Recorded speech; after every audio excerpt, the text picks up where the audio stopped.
आप सभी कक्षा 8 के छात्रों का स्वागत है। तो छात्रों, आज की इस वीडियो में हम आपको कक्षा 8 जो आपका विषय विज्ञान है उसके इटरेट अभ्यास पुस्तिका वर्ष 2023-24 के सभी पाठ यानी कि छात्रों पाठ 1 से लेके पाठ 10 तक सभी पाठों का आपको संपूर्ण हल बताने वाले हैं, संपूर्ण उत्तर बताने वाले हैं। तो छात्रों, करते हैं वीडियो को स्टार्ट। वीडियो को अभी तक लाइक नहीं किया तो वीडियो को लाइक कर दीजिएगा, चैनल को सब्सक्राइब कर लीजिएगा, साथ ही जितने भी आपके दोस्त हों उनकी भी हेल्प हो तो उन्हें भी यह वीडियो को शेयर कर दीजिएगा। अभी करते हैं वीडियो को स्टार्ट। तो छात्रों, सबसे पहले आपका पाठ है पाठ 1 फसल उत्पादन एवं प्रबंध। तो छात्रों, इसके उत्तर देखते हैं। ये आप देख सकते हो अध्याय 1 फसल उत्पादन एवं प्रबंध। यहाँ पर आपका सबसे पहले जो एक चित्र दिया हुआ है, इस चित्र में आपको कृषि में उपयोग आने वाले उपकरणों को छांट कर लिखना है। तो इसमें छात्रों आप हल, ट्रैक्टर, कुदाली और सीड ड्रिल लिख दीजिएगा। अगले खंड में आपको लिख देना है उपकरण आपने देखे हैं तो यहाँ पर लिखें। यहाँ पर आपको रोटोवेटर, कल्टीवेटर, पावर टिलर, हंसिया और हंसिया, ये 4 नाम लिख लेने हैं।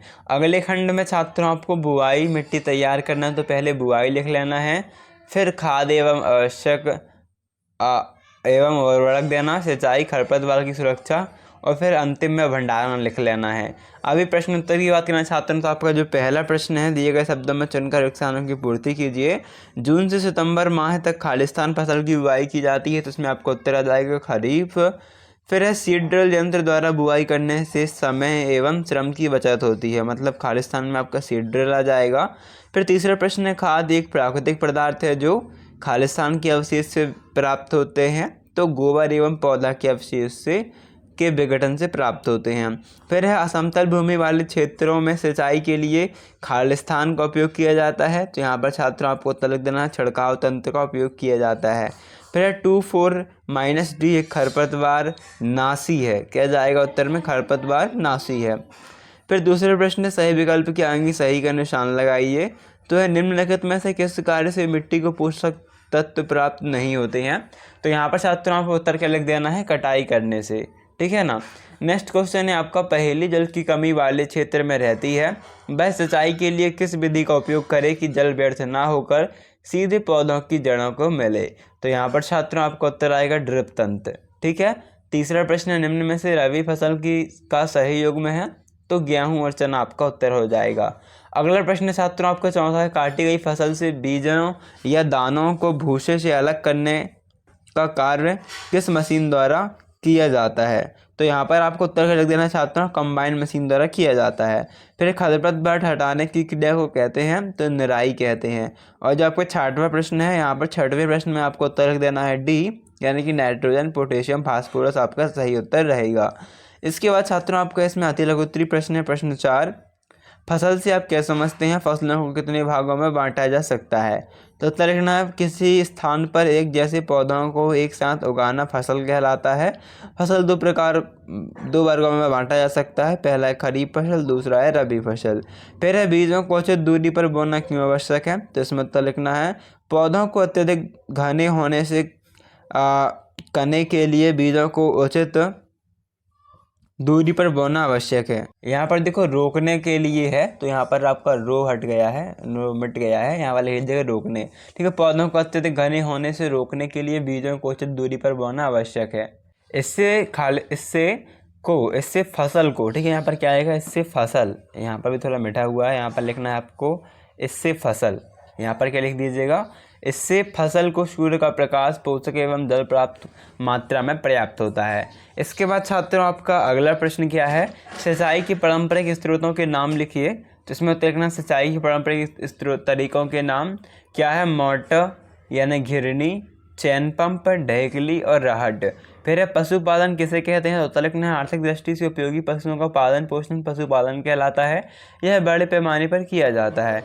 फिर आपका 8वां प्रश्न है, फसल को बोने से पूर्व आप स्वस्थ बीजों का चयन किस प्रकार करेंगे, तो लिखना है कि फसल को बोने से पूर्व हम स्वस्थ बीजों का चयन निम्न प्रकार करेंगे। फर्स्ट, स्वस्थ बीज चमकदार होना चाहिए, बीज का वजन भारी होना चाहिए और बीज किसी प्रकार से क्षतिग्रस्त नहीं होना चाहिए। फिर फसल के भंडारण से पूर्व फसल को धूप में सुखाना क्यों आवश्यक है, तो उत्तर लिखना है फसल के भंडारण से पूर्व दानों बीजों को धूप में सुखाना आवश्यक है, जिससे उनकी नमी में कमी आ जाती है। इससे उनकी कीट पीड़कों, जीवाणु एवं कवक की सुरक्षा हो जाती है, जिसके परिणाम स्वरूप इसे लंबे समय तक संग्रहित करके रखा जा सकता है। अगला प्रश्न है, जैविक खाद उर्वरक की अपेक्षा अधिक अच्छी मानी जाती है, स्पष्ट कीजिए। उत्तर लिखना, जैविक खाद उर्वरक की अपेक्षा अधिक अच्छी मानी जाती है। इसका मुख्य कारण है इससे मिट्टी की जल धारण क्षमता में वृद्धि होती है। जैविक खाद से मिट्टी का गठन सुधर जाता है। इससे मित्र जीवाणुओं की संख्या में वृद्धि हो जाती है। इससे मिट्टी भुरभुरी एवं सरंध हो जाती है, जिसके कारण गैस विनिमय सरलता से होता है। फिर खरपतवार से आप क्या समझते हैं, ये फसलों को किस प्रकार हानि पहुंचाते हैं। उत्तर लिखना है, खेत में कई अन्य अवांछित पौधे प्राकृतिक रूप से फसल के साथ उग जाते हैं। इन अवांछित पौधों को खरपतवार कहते हैं। खरपतवार जल, पोषक, जगह और प्रकाश से स्पर्धा कर, यहाँ पर क्या है, स्पर्धा, ठीक है, इस स्पर्धा कर फसल की वृद्धि पर प्रभाव डालते हैं। कुछ खरपतवार कटाई में भी बाधा डालते हैं तथा मनुष्य एवं पशुओं के लिए विषैले हो सकते हैं। अगला प्रश्न है, छात्रों, मिट्टी की उर्वरता बढ़ाने के लिए किसान कौन कौन से तरीके उपयोग में लाते हैं, विस्तार पूर्वक वर्णन कीजिए। उत्तर लिखना है, मिट्टी की उर्वरता बढ़ाने के लिए किसान खेतों में खाद उर्वरक को मिलाते हैं, जिससे कि मिट्टी में पोषक तत्वों की कमी का पूरा किया जा सकता है। इसके अलावा किसान फसल चक्रण अर्थात एक प्रकार की फसल के बाद दूसरे प्रकार की फसल उगाते हैं।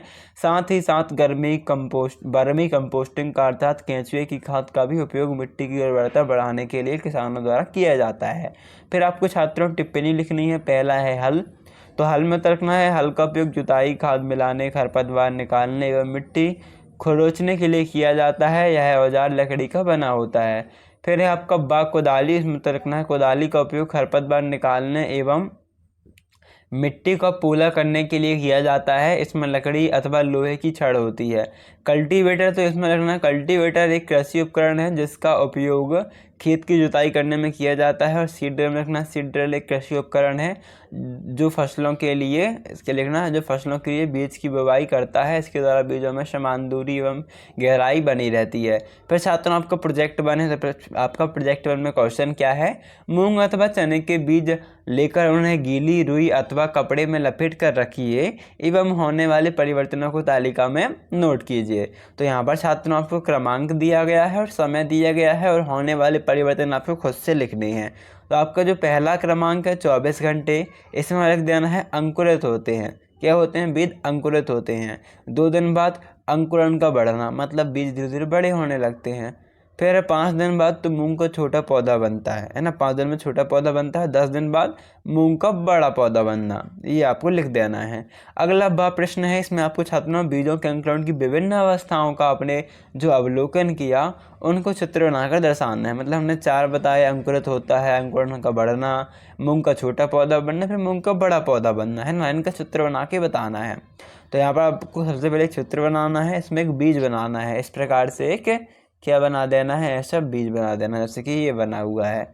फिर ये माटी बना देनी है, नीचे नीचे माटी, है ना, कि माटी में है भाई हमने लगा दिया बीज, और लिख देना है क्या, मूंग, ये क्या है, मूंग का बीज। फिर अगला है अंकुरण, है ना, तो अंकुरण जब थोड़ा बढ़ा, यानी कि अंकुरण थोड़ा बड़ा, मतलब ये अंकुरण से जड़ निकल के आने लगी, ऐसे आपको हल्के से रोम बना देने हैं, ठीक है, लाइन की देनी है 3-4, मतलब कि ये क्या हो रही है, जड़ निकल के आ रही हैं, ऐसा ये अंकुरण लिख देना है। फिर अंकुरित पौधा लिख देना है तीसरी स्टेज पे। यहाँ पर ये जड़ें थोड़ी और ऊपर आ जाएंगी, ऐसे ऊपर, है ना, और लिख देना अंकुरित पौधा। और फिर अंतिम चरण में मूंग का पौधा आ गया, तो इसमें आपको थोड़ा सा फूल बना देना है, इस प्रकार से क्या कर देना है, फूल बना देना है ऊपर ले जाके, तो ये पौधा हो जाएगा। ठीक है, अभी देख लेते हैं प्रोजेक्ट 2। इसके बाद आपका क्या है, इसमें आपका छात्रों जो जानकारी प्राप्त कीजिए है। तो आपका फर्स्ट है बीज का चयन, महत्व, तो अच्छी फसल के लिए, और सिंचाई की विधियाँ, तो ड्रिप तंत्र और छिड़काव तंत्र आपको लिख देना है। फिर थर्ड है अधिक शीत, अधिक गर्मी व अधिक वर्षा का पौधा पर प्रभाव बताना है। और आपका है उपयोग में आने वाले उर्वरक एवं खाद एवं व्यावसायिक उपयोग लिखने हैं, है ना, ये आपका प्रश्न है। तो इसका थर्ड जो है अधिक शीत, अधिक गर्मी, अधिक वर्षा का पौधों पर प्रभाव बताइए। तो इसमें आपको लिख देना है फसल खराब हो सकती हैं, अधिक, है ना, अधिक शीत, अधिक गर्मी, अधिक वर्षा के कारण फसल खराब हो सकती हैं। उपयोग में आने वाले उर्वरक एवं खाद, तो इसमें आप लिख सकते हो गोबर खाद और यूरिया।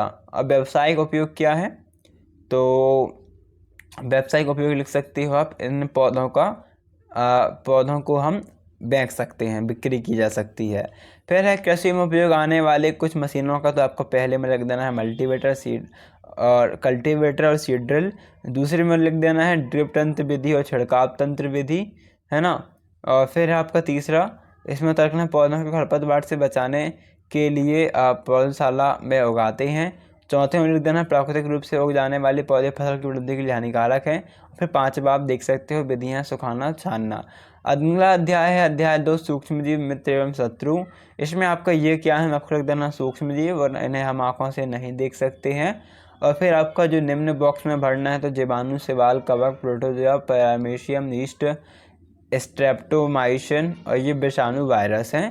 क्वेश्चन आंसर के बाद हम चाहते हैं आपको पहले में आएगा विषाणु, दूसरे में आएगा 70 डिग्री सेल्सियस 15 से 30, CO2 प्रोटोजोआ, शैवाल, मदा एडिस। दूसरे में आपका आएगा बी, पहले का बी, दूसरे का बी, तीसरे का ए, चौथे का सी, पांचवे का बी और छठवें का सी। तीसरे प्रश्न में आपको उत्तर आएगा जंतुओं में रोग, लिखना है आपको उत्तर डाल के हैजा जीवाणु द्वारा, खसरा वायरस द्वारा। और पौधे में रोग नींबू कैंकर जीवाणु द्वारा, और गेहूं का रस्ट तो कवक द्वारा। इसमें आपका चौथे का पहला प्रश्न है, इसमें उत्तर आएगा चित्र में दिए गए सूक्ष्म जीव का नाम अमीबा है। इसका नाम क्या है छात्रों आपका, तो इस चित्र का नाम अमीबा है। फिर यह सूक्ष्म जीव किस वर्ग में आता है, तो उत्तर देना है यह सूक्ष्म जीव प्रोटोजोआ वर्ग में आता है। फिर आपका इस वर्ग द्वारा होने वाले किसी रोग का नाम लिखिए, तो अतिसार एवं मलेरिया इस वर्ग से होने वाला रोग है। फिफ्थ प्रश्न है आपका, पांचवें प्रश्न में उत्तर रखना है दही में पाए जाने वाले विषाणु दूध को दही में बदल देते हैं जिससे दही जम जाता है, किंतु रेफ्रिजरेटर में रखे दूध का दही नहीं जम पाता, क्योंकि रेफ्रिजरेटर में तापमान अत्यधिक कम होता है और कम तापमान सूक्ष्म जीवों की वृद्धि को रोकता है। छठवां प्रश्न आप देख सकते हो, प्रतिजैविक यानी कि एंटीबायोटिक से आप क्या समझते हैं। समान रूप से उपयोग में आने वाली कोई दो प्रतिजैविक के नाम लिखिए। उत्तर लिखना है प्रतिजैविक यानी एंटीबायोटिक ऐसी औषधियां हैं जो बीमारी पैदा करने वाले सूक्ष्म जीवों को नष्ट कर देती हैं या उनकी वृद्धि को रोक देती हैं। दो प्रतिजैविक क्या जाएंगी, स्ट्रेप्टोमाइसिन और टेट्रासाइक्लिन। सातवें प्रश्न का उत्तर आप देख सकते हो, इसमें आपका सातवें प्रश्न का उत्तर है, इस प्रकार से आपको उत्तर लिख देना है। रोग का संचरण वायुजल भोजन द्वारा होता है तथा यह संसर्गीय रोग कहलाते हैं। आठवां प्रश्न है आपका, इसका उत्तर आप देख सकते हो आपके सामने लिखा हुआ है, तो वीडियो रोक के आप अच्छे से लिख लीजिए कि वैक्सीन टीका हमारे शरीर में आने वाले जीवाणु या वायरस आदि से लड़ने के लिए तैयार करता है। टीका एक जीवों के शरीर का उपयोग करने बनाया गया द्रव्य है जिसका प्रयोग शरीर में किसी रोग विशेष से लड़ने की क्षमता बढ़ जाती है। टीका लगाने का मुख्य प्रयोजन बिना रोग उत्पन्न किए शरीर में रोग निरोधी प्रतिरक्षी का निर्माण करना है।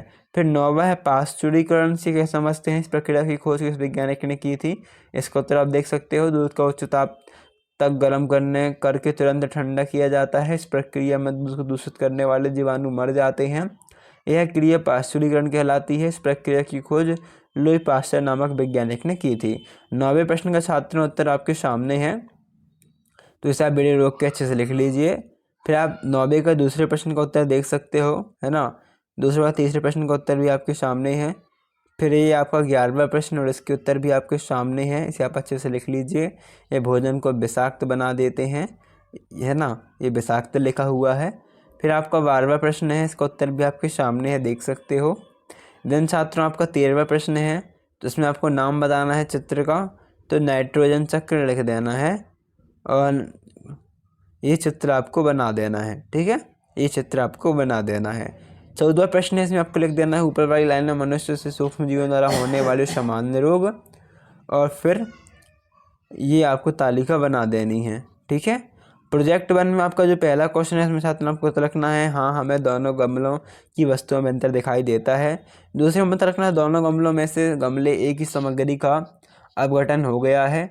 तीसरे में आ जाएगा अपघटन एक प्रकार की क्रिया है जिसमें तत्व अलग अलग सूक्ष्म भागों में विभाजित हो जाते हैं।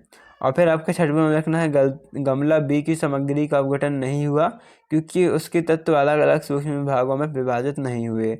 और फिर ये आपको 5वें प्रश्न का उत्तर है, इसे भी आप देख सकते हो, ठीक है। नेक्स्ट क्वेश्चन प्रोजेक्ट 2 देखते हैं। इसमें आपको इस प्रकार से लिख लेना है, ये प्रोटीन लिखा है, ये एंटीऑक्सीडेंट, बायोजिक एसिड, नाइट्रोजन और बेंजोइक एसिड। फिर बाद में आपका जो पहला प्रश्न उसमें उत्तर आएगा घर में चावल, दाल, आलू, गेहूं आदि भोज्य पदार्थों के लंबे समय तक संग्रहित करती है। दूसरे का उत्तर देख सकते हो। देन आपके थर्ड का उत्तर आप देख सकते हो। है ना। फोर्थ में आएगा स्थिर रहती है, फिफ्थ में आएगा विषाणु, सिक्स्थ में मादा एनीफिलिस मच्छर। देन आपका नेक्स्ट पार्ट है कोयला और पेट्रोलियम। यहाँ पर आपको प्राकृतिक निर्मित हैं तो सूर्य का प्रकाश, वायु, कोयला, पेट्रोल, डीजल, और मैं मानव निर्मित में लिख देना है मोमबत्ती, ट्यूबलाइट, टॉर्च और लालटेन। फिर तालिका को छात्रों आपको इस प्रकार से भर लेना है, ये आप देख सकते हो, ठीक है। इसके बाद आपको जो पहला प्रश्न इसमें आपका उत्तर आएगा मृत अवशेषों में, दूसरे में कुलांतर, तीसरे में बिटुमेन, चौथे में सीएनजी, पांचवें में द्रवित पेट्रोलियम गैस, ठीक है। नेक्स्ट क्वेश्चन में आपका आएगा फर्स्ट का आंसर ए, सेकेंड का आंसर बी, ए, थर्ड का आंसर आएगा सी, फोर्थ का आंसर आएगा बी एंड फिफ्थ का आंसर आएगा बी यानी कि कोक। तीसरा प्रश्न छात्रों आपको उत्तर लिखना है समाप्त होने वाले संसाधन, वन्य जीव कोयला, और अक्षय प्राकृतिक संसाधन हवा, सूर्य का प्रकाश और पानी। चौथा है कार्बनीकरण क्या होता है, उत्तर लिखना है मृत वनस्पति के धीमे पराक्रम द्वारा कोयले में परिवर्तन को कार्बनीकरण कहते हैं, क्योंकि यह वनस्पति के अवशेषों से बना है, अतः कोयले का जीवाश्म ईंधन भी कहते हैं।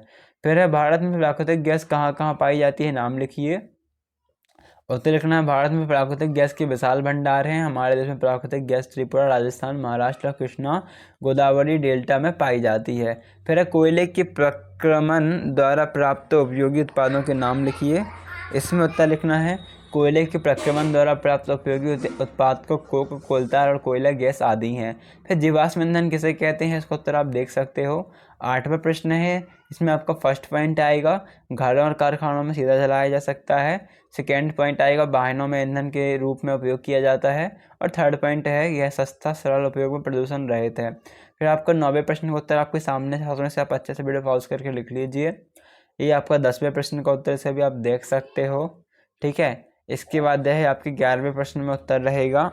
फिर आप देख सकते हो यह रहेगा आपके 12वें प्रश्न का उत्तर, है ना। प्रोजेक्ट 1 की बात करें तो छात्रों है प्रोजेक्ट 1 का उत्तर आपके सामने है।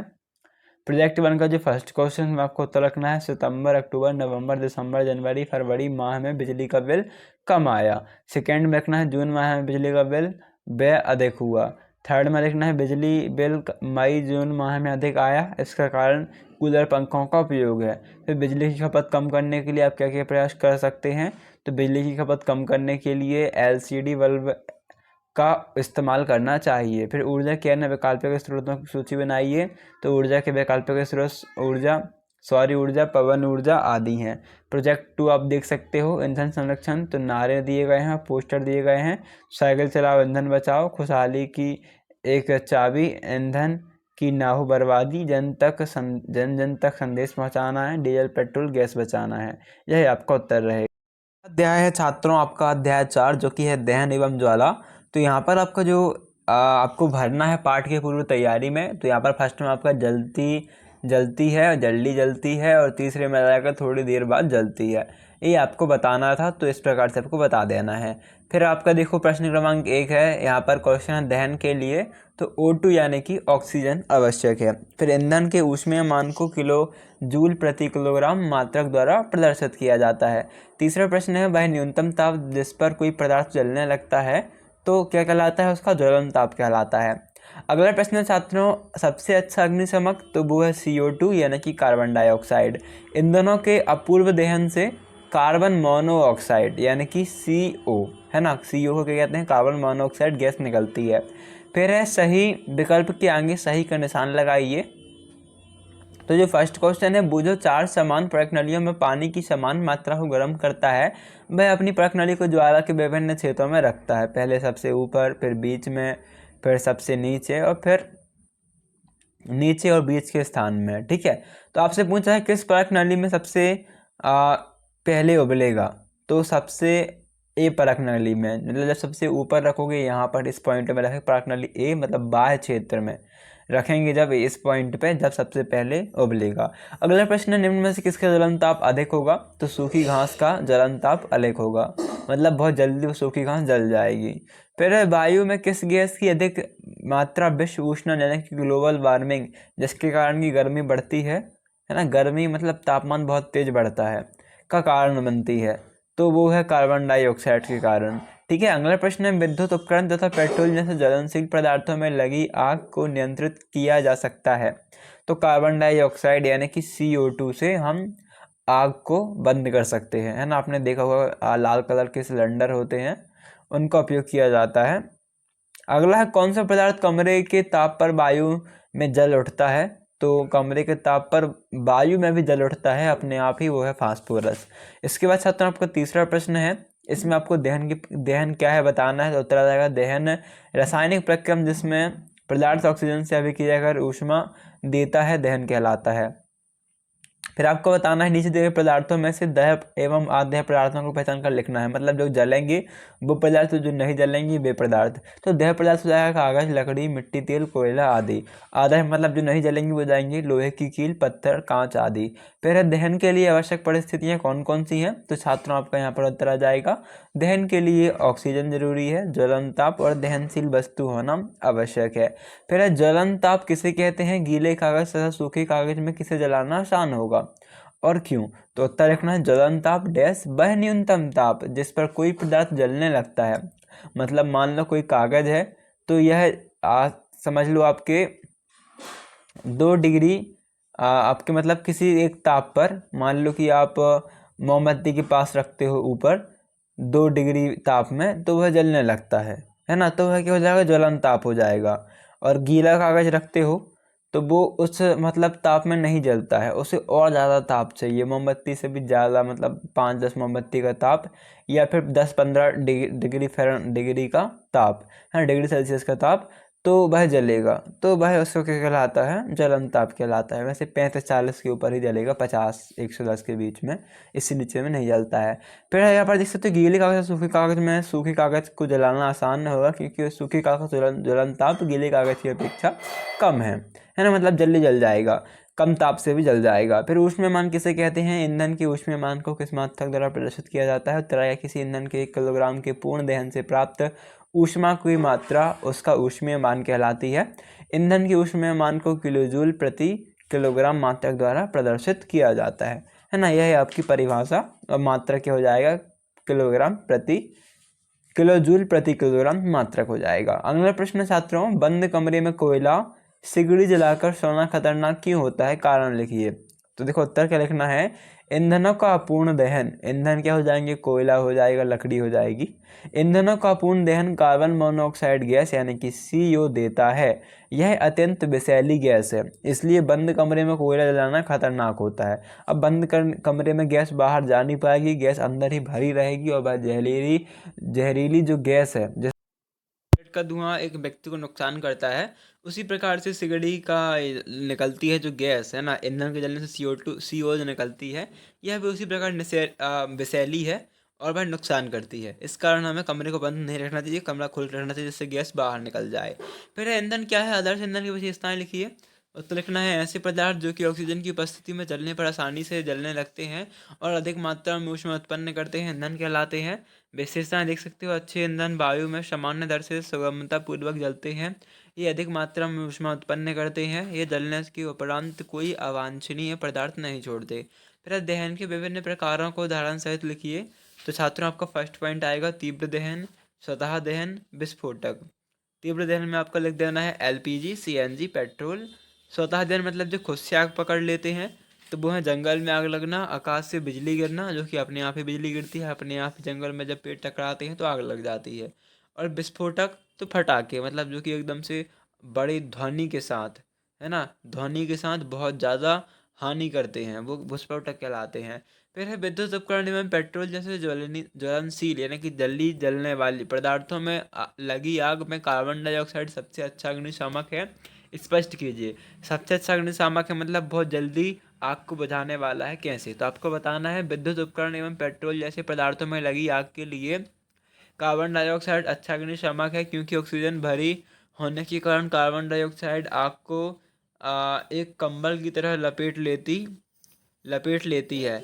इससे ईंधन और ऑक्सीजन का संपर्क टूट जाता है और आग पर नियंत्रण हो जाता है। फिर 11वां प्रश्न है, ईंधन के रूप में लकड़ी का उपयोग करना हानिकारक क्यों होता है, कारण लिखिए। तो इसमें आप उत्तर देख सकते हो, पहला कारण लिख देना है, ये बिना जले कार्बन कण छोड़ती है जो दमा जैसे श्वास रोग उत्पन्न करते हैं।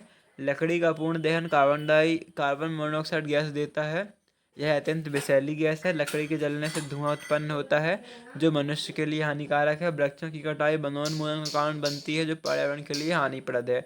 12वें प्रश्न का उत्तर छात्रों आपको लिखना है। मोटर वाहनों में ईंधन के रूप में डीजल और पेट्रोल का स्थान अब सीएनजी ले रही है, क्योंकि सीएनजी सल्फर और नाइट्रोजन के ऑक्साइडों का उत्पादन अल्प मात्रा में करता है। सीएनजी एक अधिक स्वच्छ ईंधन है। इसके उपयोग से वायु प्रदूषण एवं ध्वनि प्रदूषण कम होता है, इसलिए सीएनजी का उपयोग करना अधिक उपयुक्त है। 13वां प्रश्न देख सकते हैं, इसमें आपको चित्र बनाना है। चित्र इस प्रकार से बना दीजिएगा। दहन के लिए वायु आवश्यक होती है, इसे प्रदर्शित करने के क्रियाकलाप का वर्णन कीजिए। फिर आपको इस प्रकार छात्रों पूरा पूरा लिख देना है, आप देख सकते हो। देन आपका 14वां प्रश्न है, इसका उत्तर आपके सामने है, इसे आप भी अच्छे से लिख लीजिएगा। सेकेंड इसका आप देख सकते हो, इसका उत्तर प्रोजेक्ट 1 है। प्रोजेक्ट 1 में जो फर्स्ट क्वेश्चन है, इसमें आपका 1 सप्ताह में इस प्रकार से आपको उत्तर लिख देना है। सेकेंड में आपको 110 3.5 गुणित 110 यानी कि 385.5 रुपये। फिर आप थर्ड का उत्तर देख सकते हो 102 गुणित 14 1428 रुपये। फिर चौथा प्रश्न का उत्तर देख सकते हो सीएनजी ईंधन का प्रयोग करके। प्रोजेक्ट 2 जो है, इसका उत्तर आप देख सकते हो। खाना पकाने के लिए लकड़ी, कोयला, सूखे उपले, विद्युत हीटर, एलपीजी ईंधन का उपयोग किया जाता है। लकड़ी, कोयला, सूखे उपले ईंधन प्रदूषण के लिए उत्तरदायी हैं। और उत्तर भी आप देख सकते हो। ओके, अगला अध्याय है अध्याय 5, जो कि है पौधों एवं जंतुओं का संरक्षण। ठीक है, तो छात्रों इसमें आपका पार्ट में जो आपका फर्स्ट क्वेश्चन है, फर्स्ट क्वेश्चन आपका है, इसमें आपका देखो संकटापन्न स्पीसीज को रेड डाटा पुस्तक में रिकॉर्ड रखा जाता है, तो रेड डाटा आपका उत्तर रहेगा। सेकेंड में जो आपका उत्तर रहेगा आरक्षित क्षेत्र। थर्ड में उत्तर रहेगा प्रवासी। फोर्थ में राष्ट्रीय उद्यान। फिफ्थ में वनस्पति जात एवं जीव जंतु प्राणी जात कहलाते हैं। फिर आपका दूसरा प्रश्न जो है, इसमें आपका फर्स्ट में कार्बन डाइऑक्साइड, सेकेंड में जैव मंडल संरक्षित क्षेत्र, थर्ड में मृदा अपर्दन, फोर्थ में वायु CO2 की मात्रा बढ़ जाएगी, और पांचवें में संकटापन्न जंतु।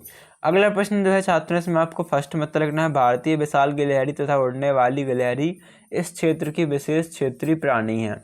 फिर है वनोन्मूलन से आप क्या समझते हैं, इसमें उत्तर लिखना है वनोन्मूलन का अर्थ है वनों को समाप्त करने पर प्राप्त भूमि का अन्य कार्यों में उपयोग करना वनोन्मूलन कहलाता है। सूखा क्यों पड़ता है, इसमें उत्तर आप देख सकते हो पृथ्वी के ताप में वृद्धि के कारण जल चक्र का संतुलन बिगड़ता है और वर्षा दर में कमी आती है, जिसके कारण सूखा पड़ता है। फिर राष्ट्रीय उद्यान क्यों बनाए जाते हैं, तो राष्ट्रीय उद्यान वनस्पति जात, प्राणी जात, दृश्य भूमि तथा ऐतिहासिक वस्तुओं का संरक्षण करते हैं, इसलिए राष्ट्रीय उद्यान बनाए जाते हैं। फिर प्रवास से आप क्या समझते हैं, इसमें उत्तर आएगा पक्षियों का एक क्षेत्र से सुदूर क्षेत्र में जाना प्रवास कहलाता है। जलवायु में परिवर्तन होने के कारण प्रवासी पक्षी प्रत्येक वर्ष सुदूर क्षेत्रों में उड़कर जाते हैं। वे वहां अंडा देने के लिए जाते हैं, क्योंकि मूल आवास में बहुत अधिक शीत के कारण वह अपने स्थान उनके जीवन यापन के लिए अनुकूल नहीं होता। फिर छठवां प्रश्न में आपको सोचना है जैव विविधता संरक्षण के लिए उद्देश्य जैव मंडल आरक्षित क्षेत्र बनाए गए हैं और पचमढ़ी जैव मंडल आरक्षित क्षेत्र है। सातवें प्रश्न का उत्तर आप देख सकते हो, इस प्रकार से आपको लिख देना है। फिर ये है छात्रों आपके 8वें प्रश्न का उत्तर, ये आप देख सकते हो। इसके बाद आपका 9वें प्रश्न का उत्तर ये आपके सामने लिखा हुआ है ना। 10वें प्रश्न का उत्तर भी आपके सामने है, इसे आप अच्छे से लिख सकते हैं। इसके बाद आपका 10वें का ए के बाद बी का प्रश्न है वनोन्मूलन से वर्षा पर क्या प्रभाव पड़ता है, तो वनोन्मूलन से पृथ्वी के ताप में वृद्धि के कारण जल चक्र का संतुलन बिगड़ता है और वर्षा दर में कमी आती है, इसके कारण सूखा पड़ता है। फिर छोटे जीव जंतु हमारे पर्यावरण के लिए आवश्यक हैं, क्यों, तो इसका उत्तर आप देख सकते हो। 11वें बी में जो प्रश्न है, इसका उत्तर भी आपके सामने है, इसे आप अच्छे से लिख लीजिए। देन आपका 12वां प्रश्न है, इसका उत्तर भी आप देख सकते हैं पूरा का पूरा। इन परियोजनाओं में वृक्षों की कटाई हमारे पर्यावरण के लिए न्यायसंगत नहीं है और इसकी मात्रा बढ़ जाती है। प्रोजेक्ट 1 में आपका जो फर्स्ट प्रश्न है क्षेत्रीय पौधे, तो फर्ण, आम, जामुन, साल, सागौन, अर्जुन, कीकर, बबूल आदि, और क्षेत्रीय जंतु हिरण, तेंदुआ, भेड़ी, चीतल, नीलगाय, जंगली कुत्ता, भैंस आदि। फिर है 12 प्रश्न, तो इसमें आपका वन्य जंतु अभ्यारण्य में 1, 12, 24, 3, 106, 528, 18 लिख देना है। प्रोजेक्ट 2 में आपका उत्तर प्रश्न है आपका वृक्षों की अत्यधिक कटाई के लिए कौन से कारक उत्तरदायी हैं, सूची बनाइए। उत्तर रखना वृक्षों की अत्यधिक कटाई के लिए औद्योगिकरण, शहरीकरण, खेत के लिए भूमि, भीषण सूखा, वनों में अग्निकांड आदि कारक उत्तरदायी हैं। फिर है आपका 12 प्रश्न, तो इसमें उत्तर लिखना है वनों की कटाई से पर्यावरण पर निम्नलिखित प्रभाव हो रहे हैं। प्राकृतिक आपदाओं की संभावनाएं बढ़ रही हैं, प्रदूषण, विश्व उष्णन, भूमि की उर्वरता में कमी होती है, मनुष्य का जीवन संकटमय हो रहा है और वायुमंडल में कार्बन डाइऑक्साइड में वृद्धि होती है। यह आपके चैप्टर 5 का उत्तर रहे। अगला अध्याय है जंतु में जनन। इसमें आपका सजीव में नाम आएगा पेड़, कोयल, मनुष्य, मुर्गी। निर्जीव में छात्रों आपको नाम लिखने हैं क्या, लकड़ी, कुर्सी, टेबल, पेन और खिड़की। सजीव में आपकी वृद्धि तो होती है, सत्य सत्य सत्य सत्य सत्य।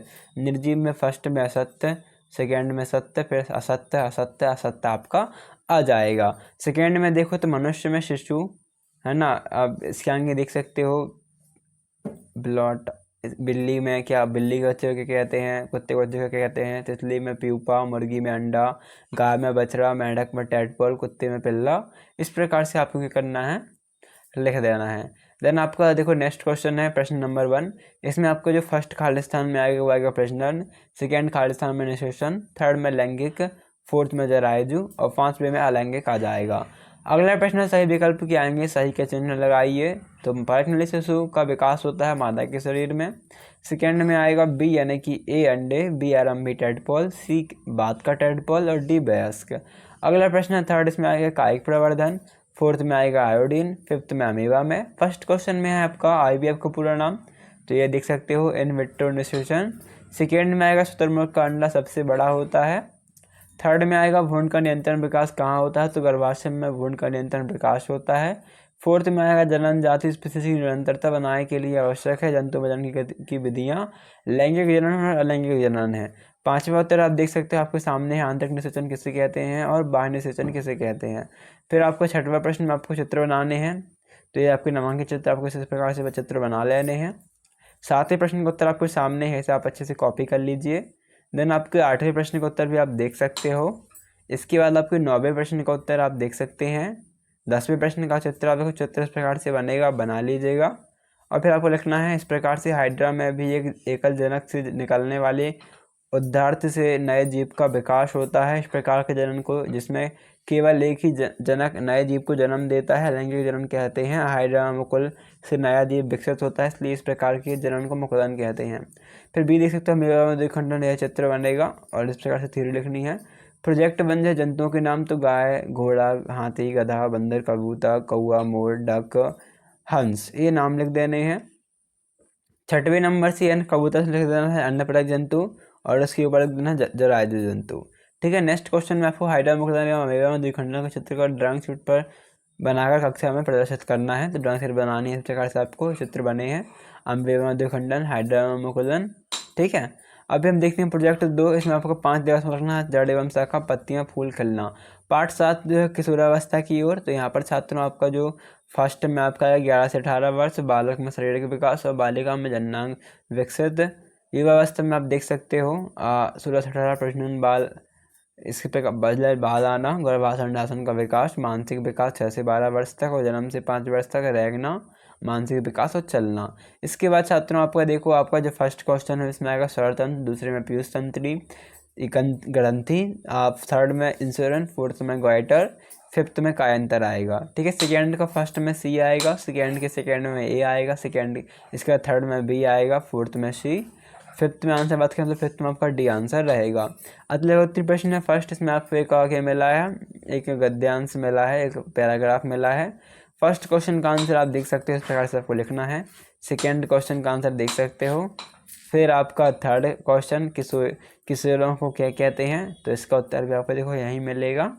देखो आप देख सकते हो, वो जो ने अपना 12वां जन्मदिन मनाया, उसमें कई मित्र आए। पहले उसके भाई के मित्र में लगभग 1 वर्ष उपरांत मिल रही है, वह अपने भाई के मित्रों की लंबाई बढ़ गई, आवाज़ भारी हो गई, मूर्छा निकल आई देखने को मिला। तो यहाँ पर आप देखोगे तो किशोरावस्था कहलाती है और किशोरों को टीनेजर्स कहते हैं। यहाँ पर आपको उत्तर लिखा है टीनेजर्स, है ना, तो आपका यहाँ पर उत्तर क्या आ जाएगा, टीनेजर्स। ये जो आपका लिखा है टीनेजर्स, यही आपको उत्तर लिख देना है। किशोरों को कहते हैं टीनेजर्स कहते हैं। फिर आप देखो नेक्स्ट क्वेश्चन का उत्तर आप देख सकते हो। इसके बाद जो आपका नेक्स्ट क्वेश्चन है ना, फोर्थ, इसमें फर्स्ट आएगा, सेकेंड दूसरे का उत्तर देख सकते हो, थर्ड का उत्तर देख सकते हो, साहिबी का पूरा नाम, इसके बाद आपका चौथे प्रश्न का उत्तर, फिर आपकी पाँचवें प्रश्न का उत्तर, छठवें प्रश्न का उत्तर, सातवें प्रश्न का उत्तर, ये है आपके आठवें प्रश्न का उत्तर, से बच्चे से लिख लीजिए। फिर आपके नौवा प्रश्न जो कि किशोरावस्था में होने वाले शारीरिक परिवर्तनों की सूची बनाइए, इसका उत्तर आप देख सकते हो। आपका अगला प्रश्न इसमें आपको इस प्रकार से सारणी बनानी है, इस प्रकार से ग्राफ बनेगा। ग्राफ के बाद आपको जो फर्स्ट क्वेश्चन है इसमें उत्तर देख सकते हो। आपको इस ग्राफ में स्पष्ट है कि जन्म के समय दोनों की लंबाई समान होती है।